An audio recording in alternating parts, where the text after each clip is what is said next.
was just saying that this was in the video store. This would be under a horror film. Or parent. Yeah. Some people told me God, it how should long has be it been birth since you've control. seen this movie? I haven't seen it in a long time, but Yeah. I still can't believe how much the actors put their heart into this. I mean, Boy, did they. Oh my God! Holy I was crap. just blown away by Holly and Nikki and Evan. It's All of them. insane, yeah. Evan, how great is she? I mean, that's just one of the great teenage It's performances. And insane, Holly, yeah. it's so funny how this process is, I mean, just personal here, you know, in your mind, like, I haven't seen it really since the day. I remember seeing it twice kind of back then. Yeah. But in my mind, it processes differently. I certainly remember, I mean, this sounds weird after the screening, how intense it was, but I forgot how, two things really. It's in a way, it's actually more wickedly funny than I remember. Like, you don't remember the humor at all. But it's actually, there's funny lines consistently. It's really twisted. That's Yeah. really strangely funny. That Evie just constant. and then it's not as, in a way, as tough and dramatic and gut-wrenching as it is. It's not so bad. Like, what happens? It's all behavior. All the violence is self-inflicted. It's that, but it's not. No one dies. No one gets pregnant. No one gets beaten. Yeah, there's no. It's none of the teen like cliches. It's so internal. You know, so specific. You know, it's just so inside like that mindset. We Fox Searchlight was pretty cool. They had us go to like 12 cities around the U.S. Yeah. and each city we would do a screening. This was before it came out in theaters, and there would be afterwards a conversation with like a mental health professional, a counselor. Yeah, you got trotted out as like a spokeswoman for. Or for a juvenile court judge. Yeah, they really. And they people, threw so much onto this film. And people would be like, that ladies in the audience, that was exaggerated. No 13-year-old girl would ever act like that. And then the judge would say, well, actually, that was mild compared to the cases that we say every day, that we see every day. And he said, every parent said, that was not my daughter. I can't believe she would do this. She changed overnight, you know. So I guess it was a little bit more accurate. It's the great depiction of that. All it takes is one bad friend, you know. As a parent, you know, this is such a. I have two girls who just turned 14. Yeah. So I'm sitting here just melting.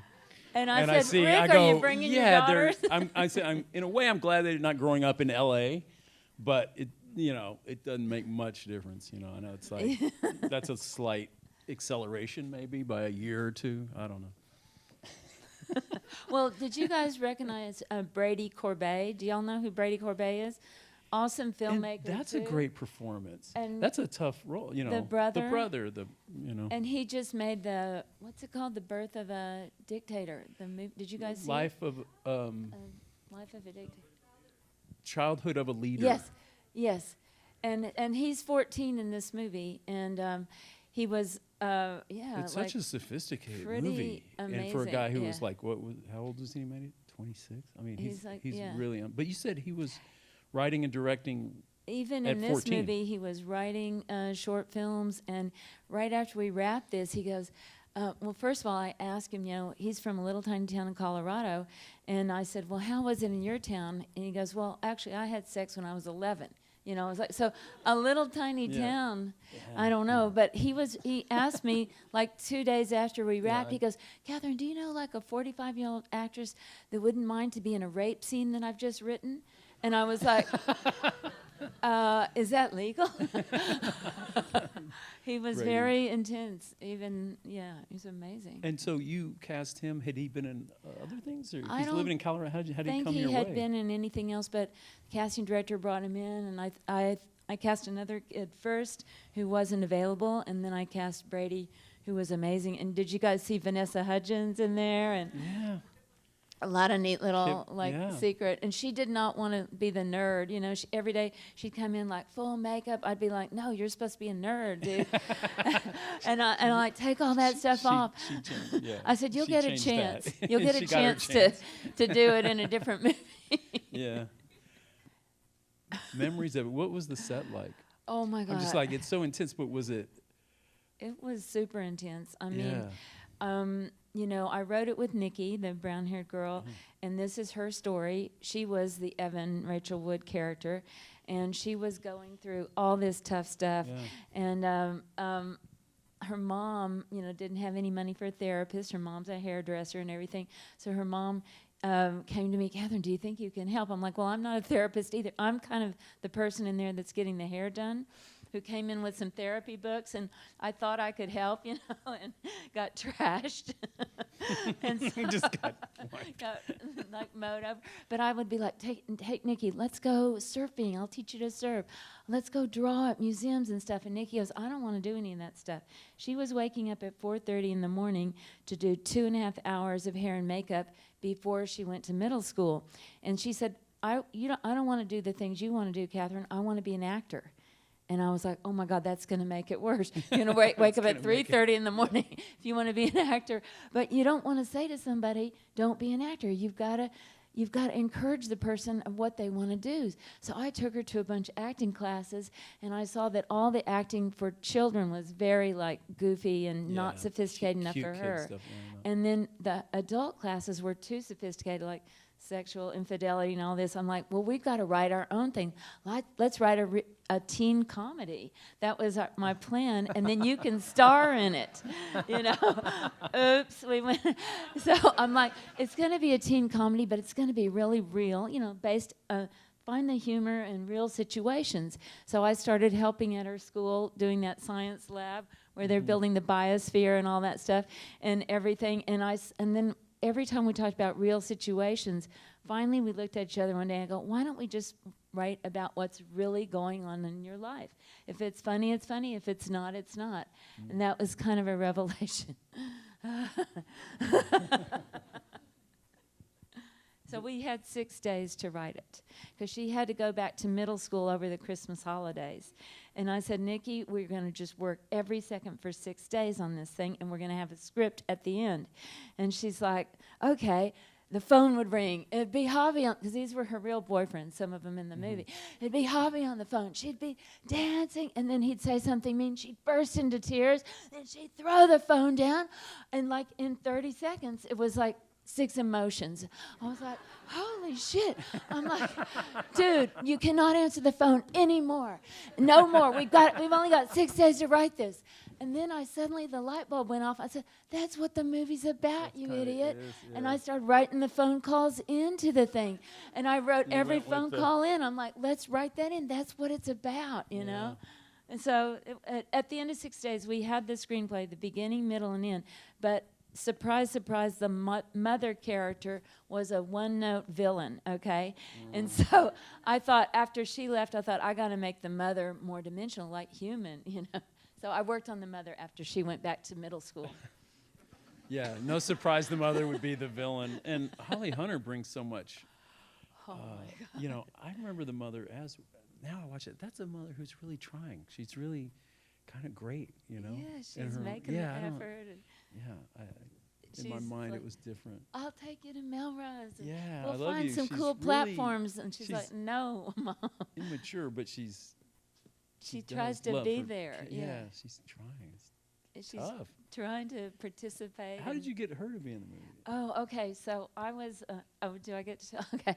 So I've worked on 2 movies with Richard. Oh yeah, this is pretty casual because we've known each other 25 years or whatever. And could we just say 10 or something like no. that? Well, there's filmographies and things you could look up. Well, okay. Well, anyway, whatever. A couple years, and so. I worked on. I was a production designer. Catherine was one of the best production designers in our industry, hands down. Oh, nice. Seriously. But since I've known her, she's always ready to. Well, I said to make Rick, a film. you know, I really loved Rick and admired him, and you know, I was like, I really want to make my own movie, direct my own movie. And you know, I've said this before, but he was kind of like, "Fuck you," and then just do it. You know, like I'm not going to help you. And no, right, exactly. He did, but you know, everybody, like, basically, everybody in this room, at least 10 people have probably come up and said to Rick and said, "I want to make a movie. Will you help me direct?" And at that time, I know like hundreds of people every month said it to him, and I'm sure he was sick of it. He was just like, "If you want to do it, then fucking do it." And I thought, wow, that's pretty good advice. Well, because, you know, as much as this is the thinking behind that, and it was instinctual at the time, actually. But, you know, film, it is a kind of, in a way, each one feels like a solo adventure, even though you have a huge ensemble and all this help. You're setting out on a path, and you can't, it's not like a consensus building group thing. You going to do it. And I think, well, it's interesting. I mean, looking back, do you wish you would have earlier made that leap? Or what do you think in your own trajectory? Because you wanted to for a long time. What was it that finally made you? Well, in between every job, like as a production designer, I would go take acting classes for 5 years. I took not to want to be an actor. But I you was were doing trying everything. Yeah. I was taking directing class. I was taking cinematography. I was writing screenplays. I was making short films. I was teaching myself to edit. Every single thing I could do, you know. And then I think I was inspired. But look how thorough. I was very deep. I went to film grad school. I was an architect, UT. Yeah. Hook 'em on. Longhorn. And then every time I would work with somebody awesome like Rick, I worked with David O. Russell, Cameron Crowe, Costa Gavras, Lisa Cholodinko. I would just be watching everything they did. But out of all those, especially Rick, because he had a very nice manner on set. Oh. And I would be a little more volatile than he was. And I would be like, dude, I mean, all hell is breaking loose and these actors are fighting. How do you stay so calm? He'd be like, I just evaluate, is this important or not? And I'm like, but how do you do that so fast? He just figured out everything so fast. And he was so calm. So I've tried to follow the master, you know, in a way.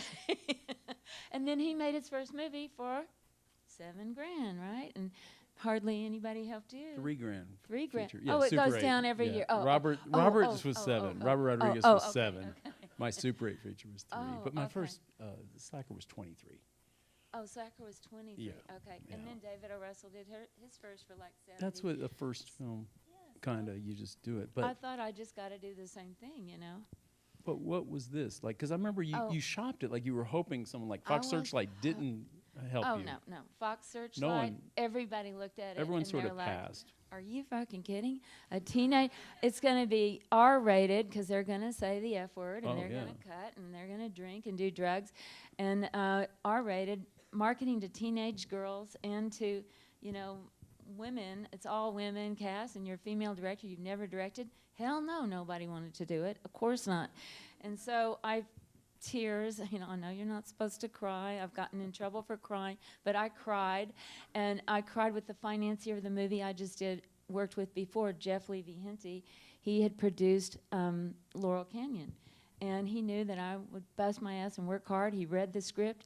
And then I went to David O. Russell's house, and I saw Michael London there, who had done a few cool movies. Yeah. And his wife is a therapist for teenagers. And I said, I've just written this script. And I gave it to her. He read it that night. And at 10 the next morning, Michael called me and said, I want to help you on this. And Jeff called the next day in New York, said, I want to try to help you. So the two of them, two men without big egos, they met. They liked each other. They said, we're going to help you make this thing. And we somehow, by getting, Michael knew Holly's manager, Holly Hunter's manager, and they got the script. And I'd been making these little short projects with Nikki and her mom. And, you know, my handshake deal with Nikki was, if we write this script together, you're going to star in it as yourself, and I'm going to get to direct it. And I made her sign a paper for that, you know, a legal paper, because nobody worried about that, because I'd never directed, and it's probably never going to happen, and she never acted, so, you know. And somehow Holly's manager read the script and was kind of electrified by it, called Holly. I went in there, showed him my lookbook, showed him the video of Nikki, and then I get this call. If you want to meet with Holly, you got to be on a plane tonight. She wants to meet you tomorrow in New York City. I'm like, holy shit. I was, you know, in Hollywood. I grabbed my little video camera. I zoom on the way to the airport over to Nikki's house. I go and film Nikki, and I film her mom in front of the refrigerator, and her mother said, Holly, I want you to play me because you got bigger tits than me. And I was like, okay, I gotta go, you know. And I take the red eye, get to Holly's house. I'm very nervous. She's won an Academy Award for Best Actress. I've never directed. There's no money. She's going to get paid a box of dirt, whatever, for it. There's no distribution. SAG minimum. Yeah, SAG minimum. Okay, not a box of dirt. Okay. SAG minimum, which is Let's correct that. a little more than a box Get a of dirt, little not more- much. A little more technical. And then, and so I sit down on her floor of her loft, and I said, you know, I showed the little bit, I opened the little bit, remember the old video camera with the little Yeah, window? the window. I show it to her, the little thing, and she said, I want you to play me with bigger tits. And Holly like burst out laughing. She goes, these are real people. I'm like, yeah. She goes, I like the specificity. But, and I'm like, cool. She goes, but I've been burned by first-time director. I've been screwed by him before, so I don't know if I can trust you. And I'm like, okay. She goes, I got 3 scenes that I think you should have in this movie. It's all about triangles, the mother, the daughter, and the friend. And you don't have this side of the triangle and this side of the triangle. I'm like, okay, I got my notepad. And I had told myself the whole plane ride, don't be defensive. Whatever she says, don't defend what you're doing. Just write down what she says. Take it in. It's a gift, you know. Hear it and like go back and process it later. So she told me these 3 scenes, and she acted them out. I'm like, okay. I wrote them down, got on the plane, wrote them out on my laptop, sent them to her the next morning. She signed on right then. She said, you listen to me. Yeah, you're a And- collaborator. Yeah. And you collaborated, and you incorporated them in. She liked the way I incorporated them into the script. Yeah. That's how I got Hallie Hunt.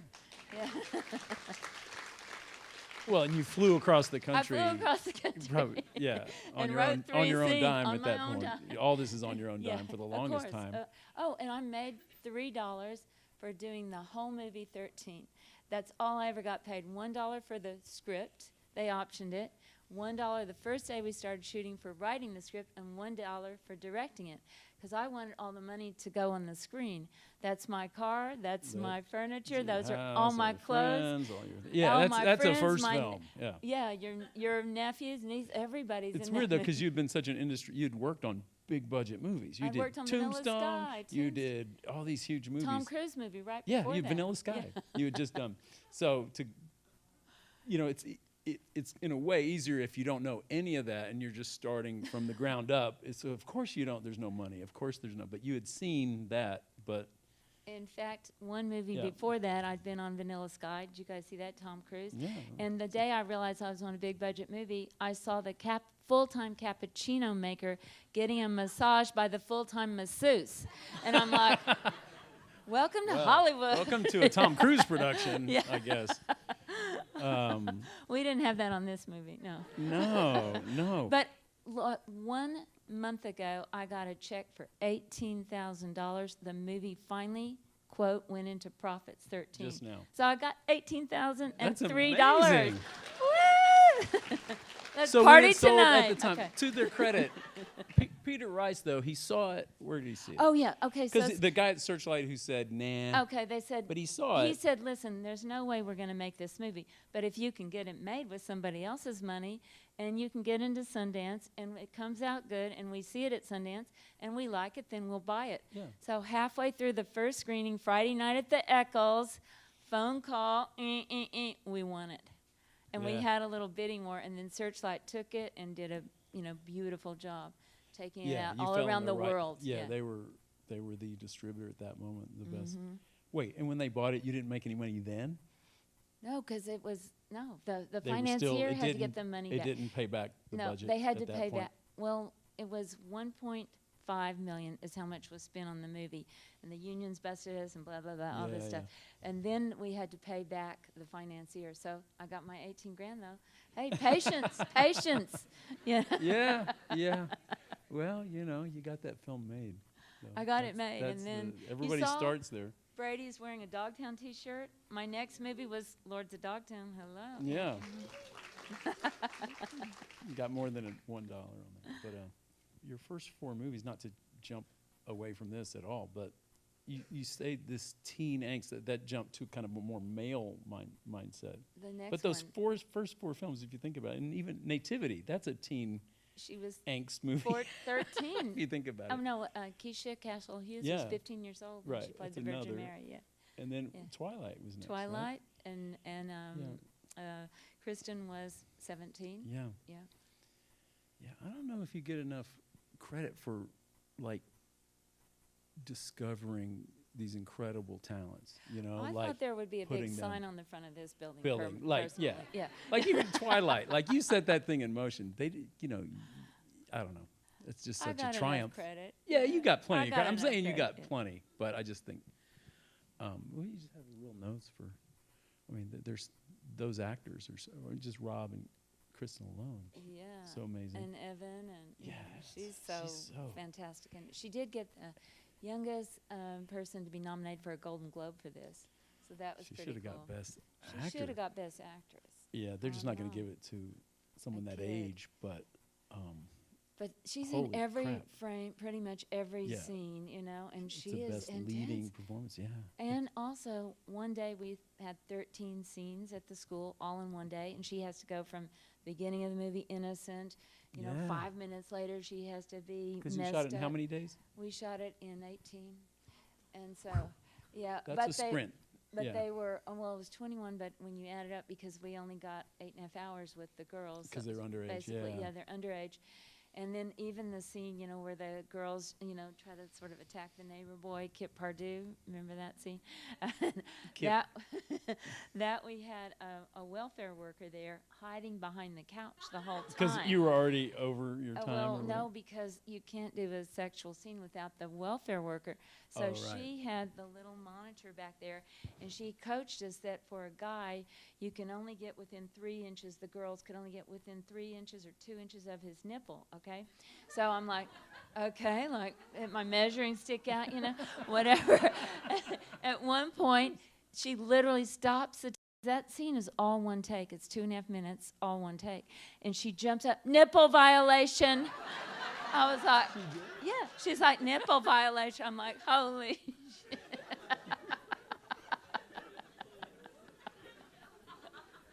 Now, Kip, when he came over to our house, that was a casting, was pretty much at my house or whatever.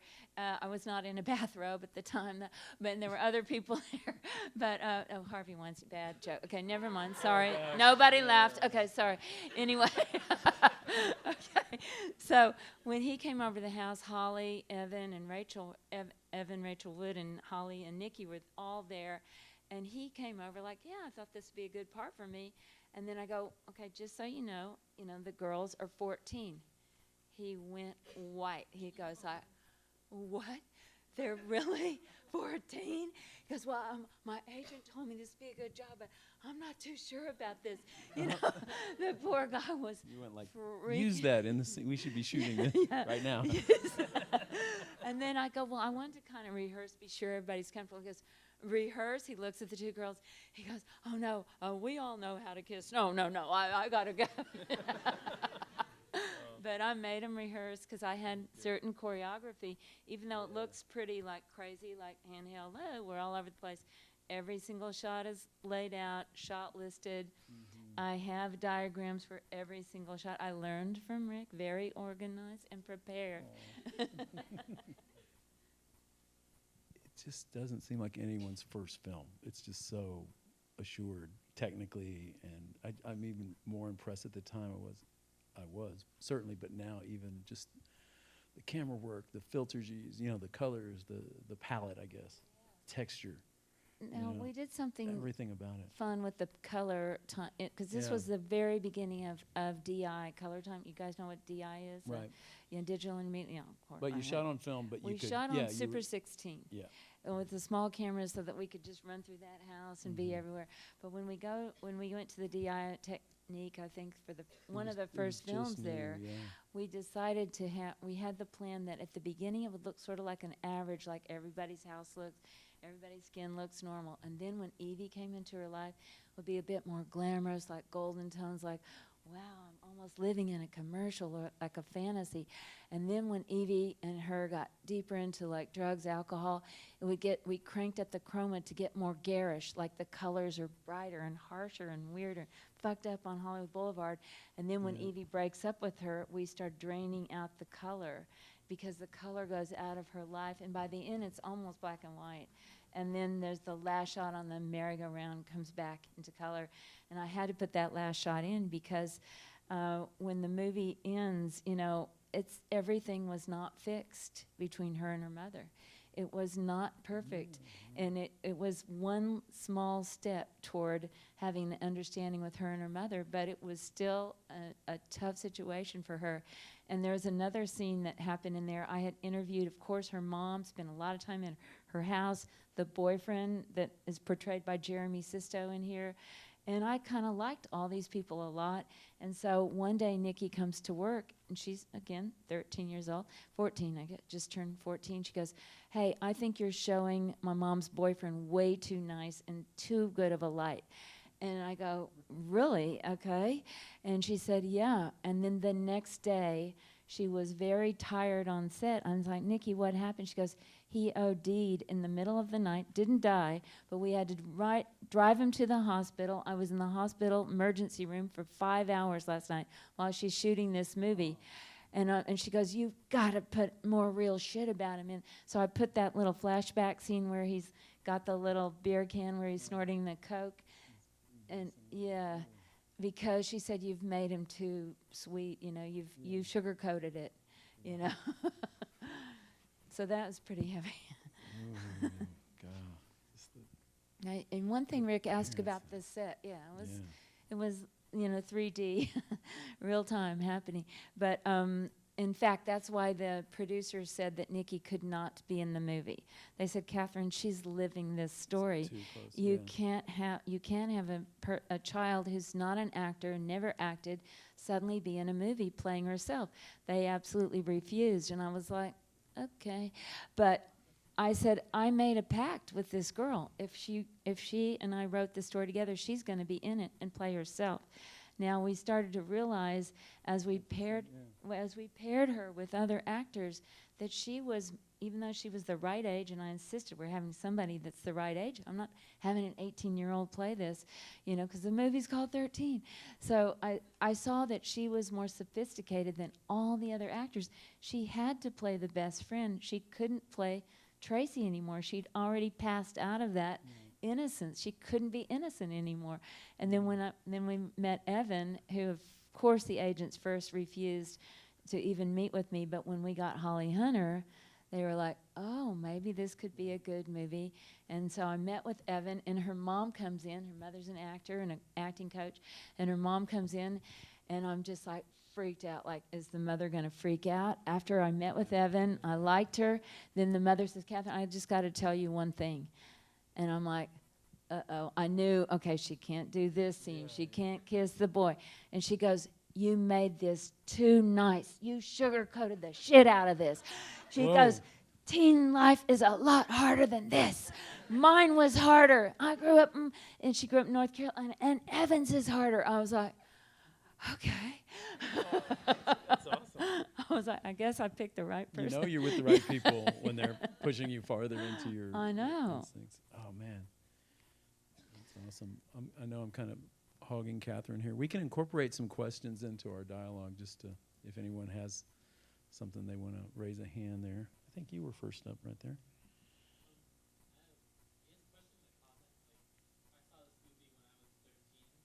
Poor thing. Okay. And it was great, you know, it's like right back, oh yeah, I've heard this, but actual people who've seen that, like, oh, I lived through that. That was totally my life. Yeah, do you get that Dude, I went you make to a film, it's Athens. with you. We went, luckily we got to go to all the film festivals. So Yeah. Athens, Tokyo, Rio, everybody came up to me. This is our story. This is what we're going through. Japan, we've got all these teen suicides. We've got this. Then I would get shock jocks. Yeah, man, you exaggerated this shit, you know, this isn't right on the radio. I go, well, how old were you when you first had sex? 10. I'd be like, come on, man. You know, and I had 80-year-old ladies come up to me. That's my life story in New York. But I wore colored stockings and smoked cigarettes. And I was like, all right. But, you know, I think all age, and of course it's not just girl. And, you know, it's guy. I mean, the peer pressure, everything. Yeah. Could anybody else relate to it? Everybody. Yeah, you have.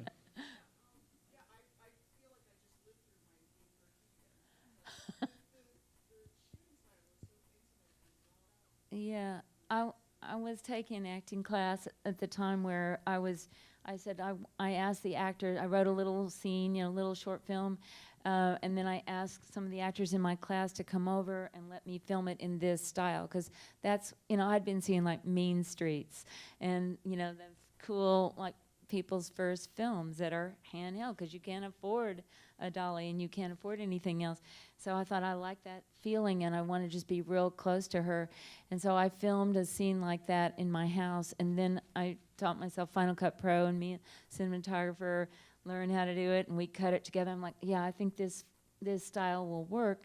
I started feeling okay about this style. But like I said, I don't storyboard unless it's like visual effects or stunts, but I shot listed everything, and I do diagrams of every camera move I wanted, and I really wanted to keep Evan Rachel Wood in the frame. So you see a lot of shots where she's in the foreground, but a lot of stuff is happening deep in the background. And then I scouted looking at all the houses that I could sort of afford to try to find houses that had a lot of depth, because you can see through windows, layers, that you could see a lot of stuff. Even if you're like right in the foreground, you could see many things going on in the background too. And then I tried to, so I knew I wouldn't have any time, figure out how to do almost every scene in one shot, a single shot that would tell the whole story. And that way I could have, Evan close up in the foreground often and stuff coming up, or she would start in the background far away, a lot of depth, come up close. So I was really playing with that. And of course it didn't always work, and I did cut things up, and I did have a B camera operator who I was told, you can't have a B camera operator, and that was the cinematographer that shot the thing with me. So I had her dress in black every day, and I said, don't say a word. I don't want them to notice that you're here, okay? I don't want the producers to really realize that you're here as much as I can avoid it, And so I said, just hide in the corner. We're never going to set up a shot just for you. You're going to just do the best you can picking off shots. I said, take one, go for Evan. Go for a single on her. If we have a second take, go for a single on Nikki. If we have a third take, go for Holly. A fourth take, get some cool details. And there were like 95 shots that have the B camera in it. We would never have made the movie without it. But it was ninja style. Yeah, you had to be so stealth about that. The first film, it does feel like when you have anyone over you, they act like, oh, you don't need that. When they tell you what you do, it gets easier by your second, third, fourth, right? Sort of. Yeah. I mean, it's always a fight. Yeah. But I'm just finally, when you make enough movies, they don't laugh at you when you say, I need, they kind of, maybe they leave the room and laugh at you or make fun of you, but I don't know. But yeah, getting established, it's tough. It's Getting true. people's respect, especially when you know how much money. Yeah, well, when you can say, I can say this now, well, on Twilight, I did have B camera. That saved and us I'm a like, lot of, that saved a lot of time, and that movie did pretty well. And then they kind of like, shut up. Yeah. Pretty well. Oh, the most successful film ever directed by a woman until Wonder Woman. Patty, what? Good for her. Good for Patty, but that's quite an achievement.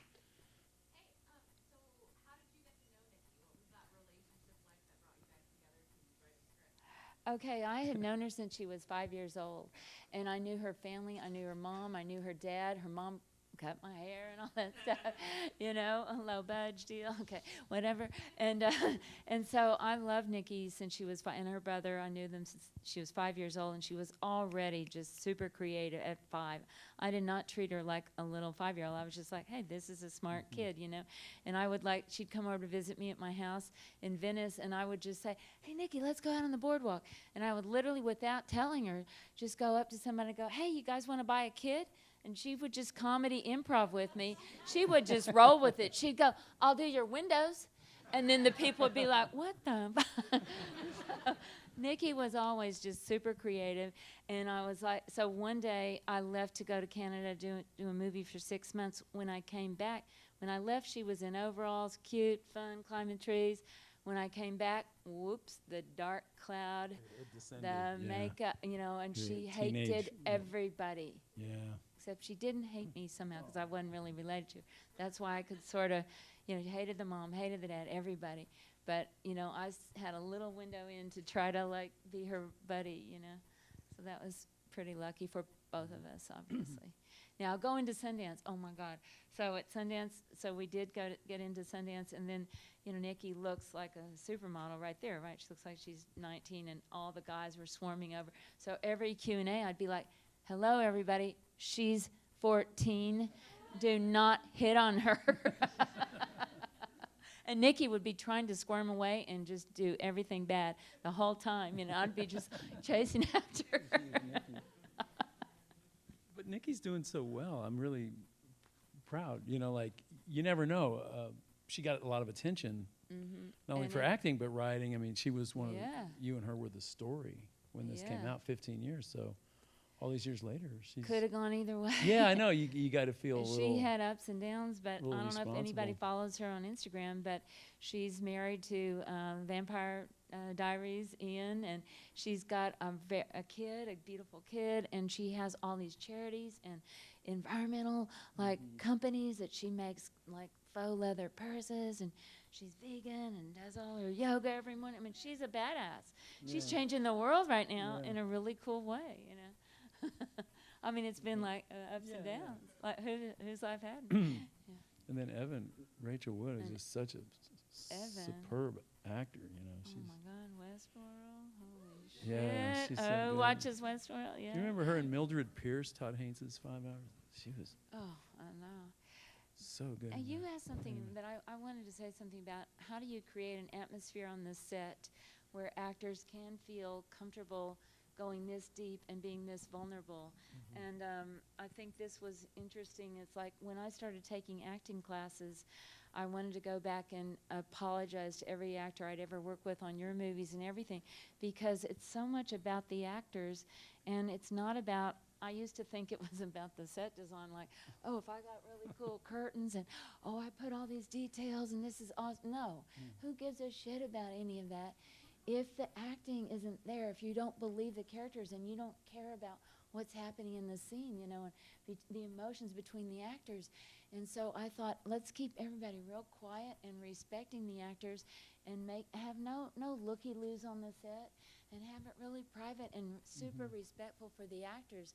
So I try to keep everybody away, intentionally shooting in very small spaces, like Excludes a lot of people. like the bathroom. Like, I'm sorry, nobody else, the producer, sorry, nobody can fit in here, you know? Oh, I'm going to do it. I'd say, I'm doing a 360 shot, so everybody has to be out of the, even if I didn't do a 360 shot, I would do that to just keep it really private.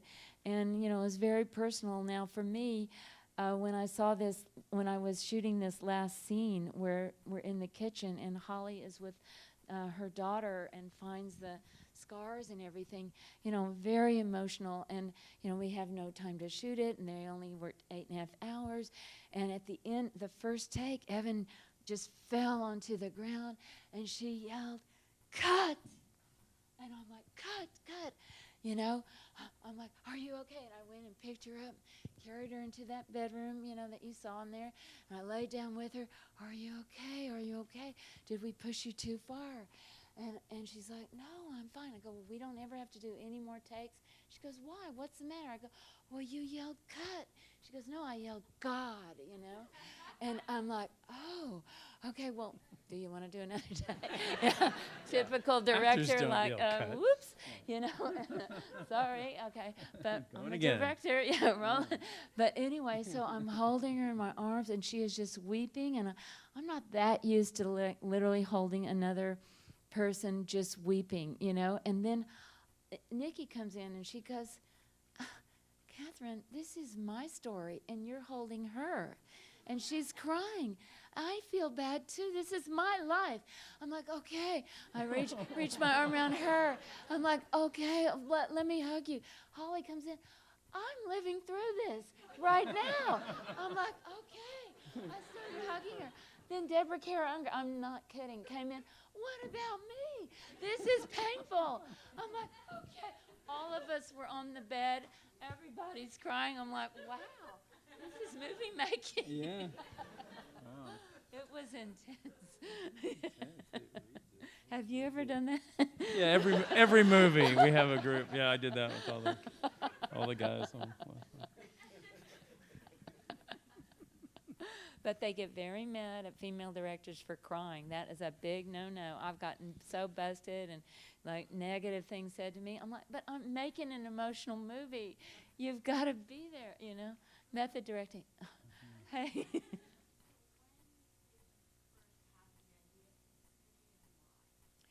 Well, it was literally because Nikki was going through this heavy shit. And I wanted to help her, and I didn't have money to pay $250 an hour for a therapist to help her parents. They didn't have the money. And I'm like, maybe I can help you. And like, hey, go surf, go do this.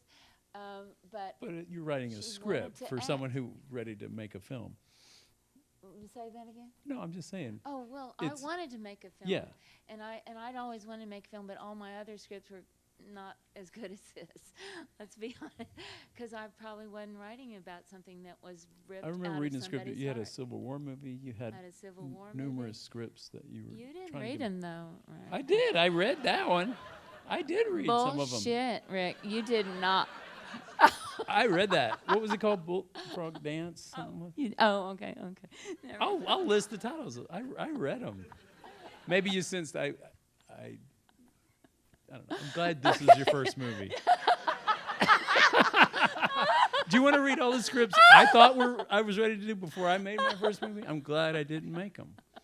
The important movies, we're talking a lot about getting going in the field. Those important movies you make are the ones you make in your head that you don't ever make. No, it's true. I'm glad. that Those are was my important first movie. experiences. And, just going through the process with Nikki after those 6 days, I felt the beating heart of this movie, to be honest. I felt fucking electrified by the process and seeing what Nikki was going through and what the influences that she was going through. And all of her friends would come over to my house every weekend and have slumber parties and surf camps. And it was heavy seeing all the shit she was going through. And I went and worked at the high school and the junior high, and the teachers, everybody was on cell phones. People were yelling out about pornography to the teachers. And this was building a biosphere. You saw they were making a biosphere. And the poor teacher's like, well, what else should be in the biosphere, kids? Weed, porn. And I was like, damn, this is kind of challenging, teaching these kids. They were like literally running in and out of the classroom, like racing through the classroom. There were 2 doors in the classroom. I mean, I thought I was going to get stampeded in there. I'm like, man, this is challenging times for everybody. And now we got it 50 times more with our cell phones and how many likes and everything. I was saying this thing it's completely contemporary. It feels like nothing's changed, obviously. I mean, the only thing different, obviously, music would be a little different, not much. And everyone would be staring at their cell phone. But that's pretty boring on a movie They to see wouldn't people be looking asking at your for cell each phone. other's numbers. And, it's the communication. But that's really about it. Everything else feels... Now, 4 teenagers wrote songs that are in this movie that are real teenagers. And we use their songs and music and everything, so that was kind of cool. And the poem, the beautiful poem that she wrote at the beginning was written by a 13-year-old. So we tried to really use as much real kids in the movie as possible because they knew a lot more about it than I did. Let's be honest. Was this when you were 13 in McAllen, Texas? To what degree? I'm from McAllen. Has anybody been there? Down the Woo! road. Okay, isn't it beautiful town? Culturally amazing. Oh, no.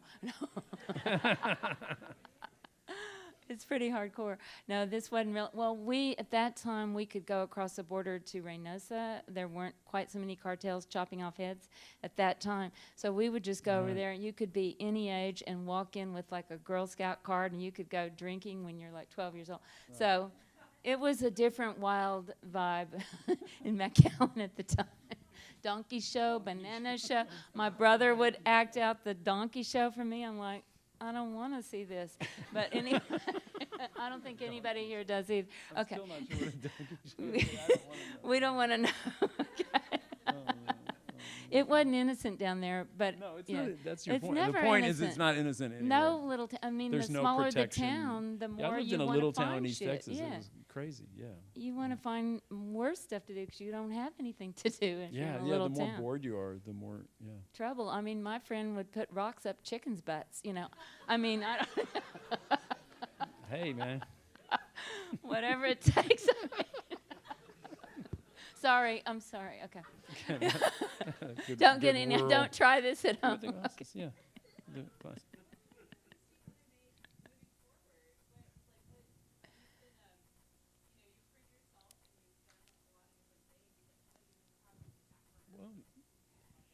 Well, you're finishing a film right now. I just finished a movie. We shot it all in Tijuana, Mexico, with a full Mexican crew and a Mexican cast, and it's starring Gina Rodriguez, Jane the Virgin, and it's pretty badass. It's kind of inspired by a true story about a girl that was kind of got into a beauty queen thing, trying to get a way out in Mexico, and then she got kidnapped by the cartels and kind of Stockholm syndrome. So it's a lot of action. It's a pretty badass movie. I hope you guys go see it. It's coming out January 25th. Yay. And but that was interesting. Now, okay, why can't I make more movies like this? I've tried so many times. For the last 15 years, I've tried to do this as a TV series, 3 different networks. You know, people don't want to make a movie with all women and teenage girls saying the F word. It's hard to get this shit made.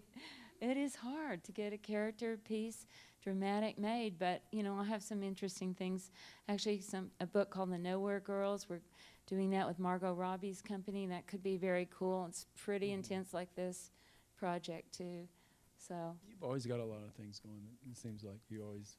yeah, we gotta directors. You gotta have a bunch of things cooking because half of them you don't just know when's gonna. boom, Yeah, crash. when one will ever mix in that mysterious financing. Financing. But Oh, it's sad.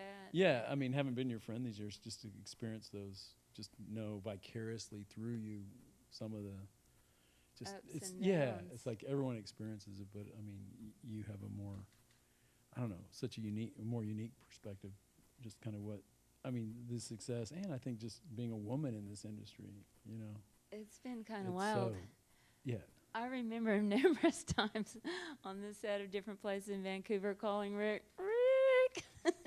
Oh shit! right. Can you believe what they're doing to me? like yeah, I remember hour-long And he's conversation. He's yeah. like, yeah, that same thing happened to me. I mean, Yeah, I mean, it's not.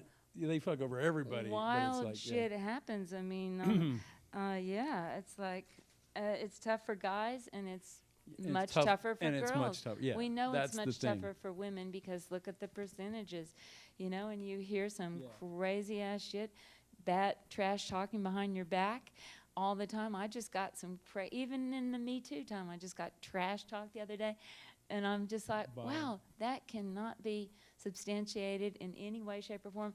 One phone call and it's disproven. Doesn't matter. People still, they don't necessarily Yeah. really want women to. Yeah. Some people don't, you know.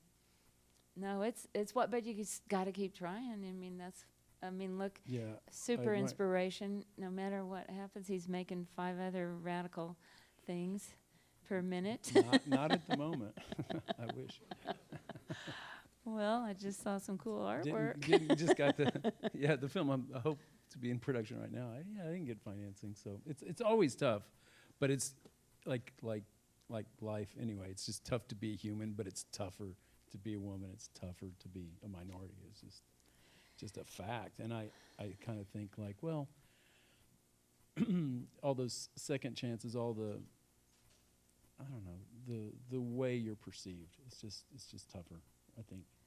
Yeah, and There's an extra focus because when you are a minority, a woman director, and it's like a bigger deal. So the microscope's a little. right. And have you It's more guys? pressure, you know. It's like. Yeah. Have y'all read the book Lean In? Has anybody read that Sheryl book? I mean, obviously Sheryl Sandberg, awesome book, but all those code words that I kept hearing about me. Oh, Catherine's emotional, whereas a male director would do all kinds of crazy shit. He's passionate, but a female's What's emotional. James Cameron? Yeah, and then so and so yelled at people. Well, I never yelled at anybody, but you went behind a tree and cried on Twilight. So, whoa, we don't want to work with her. Would you rather have a person go hide behind a tree and cry, or yell at people and punch people out Right, and bring and be hookers an on the asshole. set and do drugs? well, yeah, we'd rather have the guy, you know. Yeah, it's It's just like, why? acceptable male behavior versus. But yeah. I'm on schedule, on budget. I do shot lists. I work, you know, we all know as women and minorities, you're told that you've got to work twice as hard, 5 times as hard as everybody else. Okay, I'm already working 5 times as hard. What else can I do? And it's still, even after Twilight, I still didn't get, you know, it was still hard for me. And that movie made $400 million. And I still could not even get an interview for the next job that I wanted because I was told we think a guy should direct I remember this that movie. you just telling me that. I was stunned, but as if that should mean anything, like a movie, like something you wanted to do. They were like, "Oh, we see a male." Yeah, like, we what does think a that guy mean? should direct this. I'm like, cool, okay. I'll get you back someday. Well, for what it's worth, I think things have changed very rapidly in the last couple of years. I heard, who was I talking to? Someone who was doing something else they wanted to direct in TV, and they said it was a guy, and it's like, good luck. You know, it's not happening Yeah. for you. We're just hiring women and minorities right now. Sounds Mhm. like. And then we, Fair enough. and it is time that we try to turn the tide. Yeah. And in the you know. academy and in the DGA, we're all like working super hard to bring more women in. And, you know, I literally got shut down one year when I finally got in the academy. And the first time I was at that meeting to bring new members in, I was like, can't we have more women? We need to balance this. And then everybody just, all these old male directors, no, you know, it's by merit. I'm like, but there's merit. And then the next year I went to the meeting. Of merit, yeah. And I said, I don't give a damn who shuts me down and yells at me.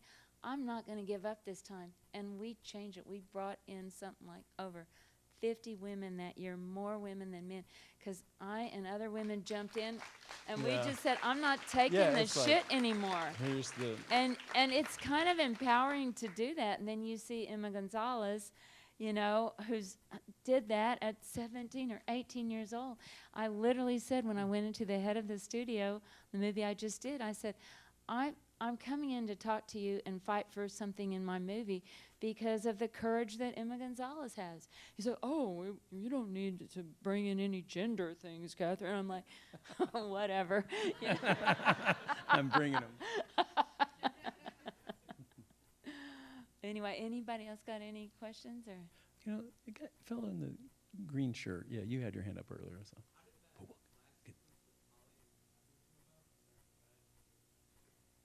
Oh, yeah.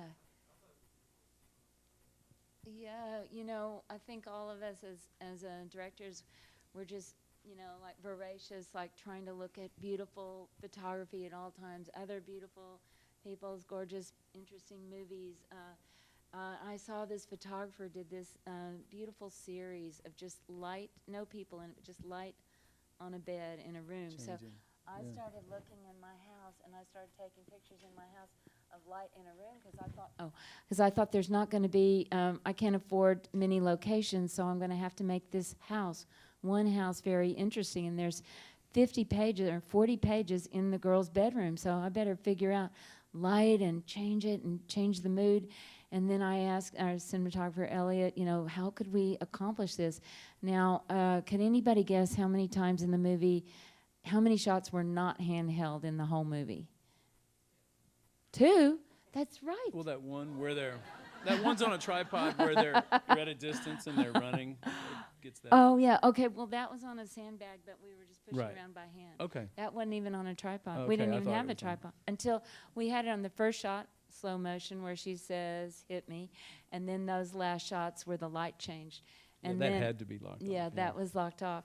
And so we just tried to create that lighting effect, you know. It was quite, I loved it, you know, the two people. But then we also had one other tool, which one time we were shooting. Okay, how many directors are out here today? Anybody? Or aspiring Or directors. want to be a director, okay? Producers, Writers, cinematographers, yeah. Okay. So, you know, my producer said, Catherine, you're making a low budget movie. You can't have any moving cars in a movie because they always break down, all that stuff. I'm like, Yeah. no moving cars? So I said, could They I have break one down. shot with a moving car?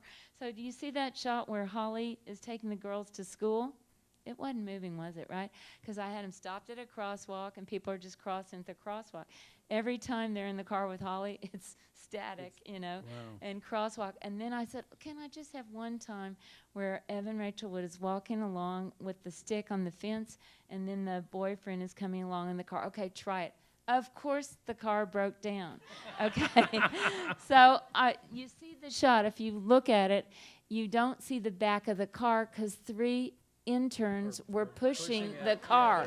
Okay, Yeah, and that so trick. Put it in neutral. exactly. And then the DP who had done big budget movies, he looks over there and he sees a shopping cart. He goes, Catherine, go over there and check the wheels on that thing. I'm like, okay. I said, they look good. He goes, get over here, push me along. So he jumps in the shopping cart. I push him along, make the dolly out of the shopping cart. Yeah. Hey, And the other 3 French New dudes Wave. That's are, okay. you know, pushing the car. Awesome. That- Oh, the chicken trick? Okay. Did y'all like that? Okay, we Yeah. had those real chickens because, of course, I had to be environmentally conscious. She raises her own chickens. They're vegetarian, blah, blah, blah, farm to table, da-da-da-da. I'm vegetarian forever, even before you, I think, Rick. Is I that think so. true? Yeah, you were a teenager. I think I was even It's not a vegetarian since competition. 17. Oh, okay. I want to win one thing with Rick. But A lot of things. but anyway, I'm just kidding. Every day I think, how many movies has he directed? And how can I ever catch up with him? But anyway, sorry. Okay. So one of the interns, we had those chickens out in the back, and one of the interns comes in. He goes, check this out, man. This chicken is like a gyroscope, you know. I'm like, that's pretty neat, you know. And I go, oh, I want to put that scene in because I want the boyfriend to have some different layers and colors. And the DP's, the producer's like, no fucking way, you're not shooting a scene with a goddamn chicken, Catherine. You're behind schedule. I'm like, Not incorporating a chicken. okay. I said, I went to the driver of the truck, of the camera truck. I go, could you come up with some problem on your truck? And how far is it parked away? Could you move it a couple blocks away? And he goes, how about the axle? I go, ooh, that sounds good. That sounds like a big problem, you know? And so he literally went up to the producer right there, and he goes, I'm worried about the axle on this truck. That sounds so hokey, but anyway, he goes over there. The producer goes over there. I see 3 blocks, so I'm like, get the chicken. So we shoot the chicken, and then I put that chicken away. He's coming back, you know. And so the chicken's gone, and he heard, of course, that I'd put the chicken. That will never make the goddamn movie.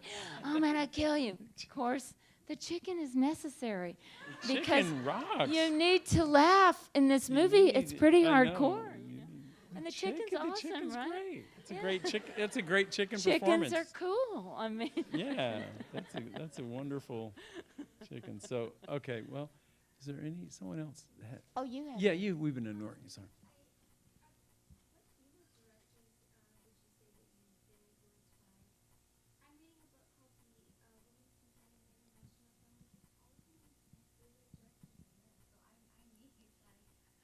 You want to Oh. repeat the question? Yeah. Oh. Study of global cinema, and so I've been watching movies from like Aboriginal cinema, Australia. They're really obscure, but there's some AFS people that help me out. All right. What female directors? Well, I mean, there's a lot of cool ones for comedy. Look at Amy Heckerling. She did Fast Times at Ridgemont High, Clueless, you know, can't even get hired right now, barely, you know. Catherine Bigelow, of course, Patty Jenkins, but Rick is better. He knows every single thing in the world.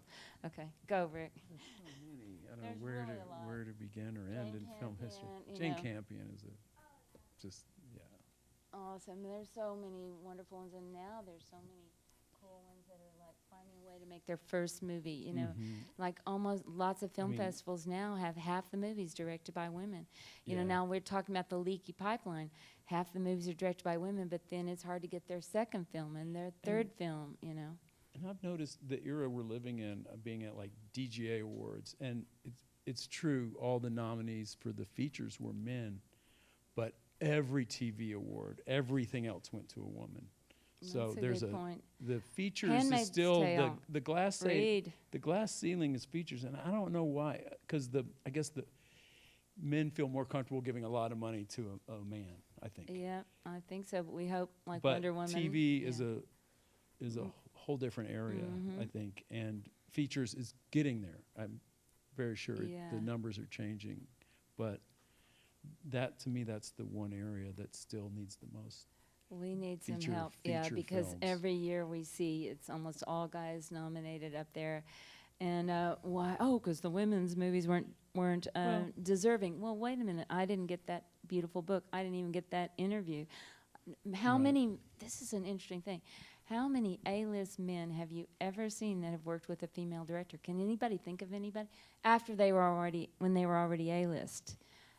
A lot of guys don't want to do it, and a lot of A-list women don't want to do it either. So it's kind of weird, right? Think about The that. dynamic. Can anyone think of one? Okay, Catherine Bigelow's Wait. movies weren't A-list actors at the Actors. time. Well, when Meryl Streep works with Nancy Myers, what do you mean? Okay, but guys. Oh, how many oh, guys? How many guys? How many Well, A-list men? All the guys. Who? Tommy. He wasn't A-list at that time. He was It a was the teenager first punk- time Yeah, that's he, not. he was a discovery. I'm saying once we they've know you all like read. Spicoli, but Yeah. Oh, I love him too. But once they were their first time. Yeah, but that's once they were interesting part. actually in the A-list category, getting 20 million, have they ever worked with female director? I was trying to think about that. but Who is that is Josh A-list? Radnor? Yeah, see, A-list. that's not. You're talking Tom I'm Cruise, talking Tom A-list, Hanks, baby. Will Smith, the big name.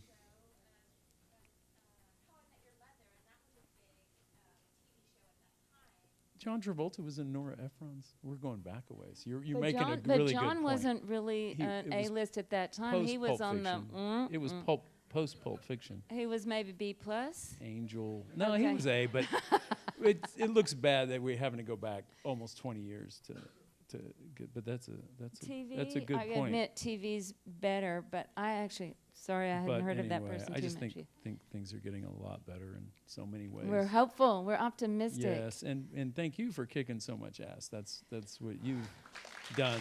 So, Catherine, it's just so great having you in town, and we wish you all the way. Come back and show your new movie. Oh Here yeah, I at our want you guys theater? to come see Miss Bala. We'll bring it back. Can we invite Yeah. Catherine right now to come show her new movie? Yeah, hell yeah. Right here. That would be fun. Come back to Texas as always. So so special having you here. It was so great seeing the movie again. It's just better than ever. Hardcore, That thing, you know how films hold up. That one's it's better than ever. It's just getting better. It's, Thank you. it's a- I think it's the such actors. an accomplishment. The actors put their heart into it. you know? Well, but you all did, you know. So anyway, and what Catherine said before, please be a Film Society member. Yeah, So many support benefits, so many this. free screenings, so much going on. And it's our film culture here, so don't miss out.